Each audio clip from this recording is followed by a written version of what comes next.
আসসালামু আলাইকুম। আজ চললাম আমরা রোজা দুধ আনতে। বোতলটা দেখাও। আজ আমরা চললাম দুধ আনতে। আপনাদের দেখাচ্ছি সর্ষে ক্ষেত। আমরা একটু দেরিতে এসে পড়েছি। আমরা একটু দেরিতে এসে পড়েছি এর জন্য সর্ষাগুলো সব কেটে নিয়ে গেছে, ওখানে বন হয়েছে। আমরা ওই সাইড দিয়ে আসতে অনেক ভয় পাচ্ছিলাম, তাই আসিনি। আর এখন এই সাইডেও বন আছে। আর এইগুলো দেখুন, গ্রামের কাকা মামা চাচা তারা কি লাগিয়েছে দেখুন গাইস। তারা লাগিয়েছে হলো এগুলো কি লাউ। হ্যাঁ, লাউ লাগিয়েছে। কি সুন্দর উপরে দিয়ে জাল দিয়ে দিয়েছে, পাখিতে খাবে দেখে।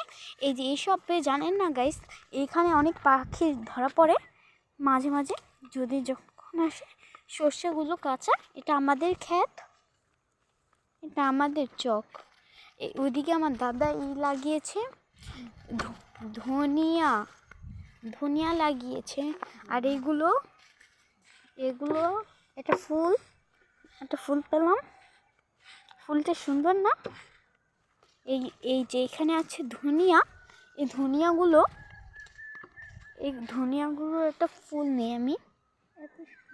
এত সুন্দর ধনিয়া, স্মেলটা অনেক সুন্দর। আপনাদের যদি গ্রামের হন, আপনারা তো জানেন গ্রামের কৃষকদের খাবার অনেক মজা, এবং গ্রামের ফল অনেক পিওর হয়, পিওর ফল পাওয়া যায়। আর আমি এসে পড়েছি কথা বলতে বলতে। যে বাসায় দুধ নেই সে বাসায় এটাও লাউ গাছ না গাইস। সবার সামনে ভিডিও করতে আমাদের শ্রম লাগে, তাই আরিফাকে আমি সাইডে মোবাইল দিয়ে, আমি কোনায় যাচ্ছি, ওখানে অনেক মানুষ। আরিফা মোবাইল ধরো, আমি যাচ্ছি। গাইস দেখেন কত সুন্দর চক।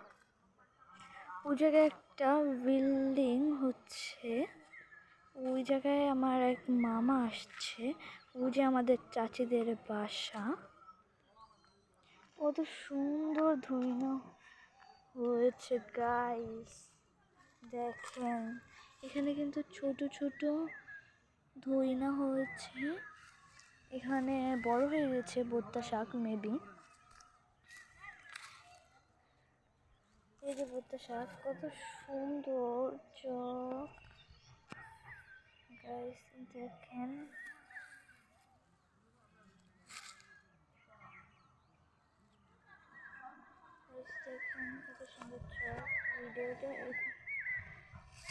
ভিডিওটা এখানেই বন্ধ করে দিলাম, কারণ একজন আসছে।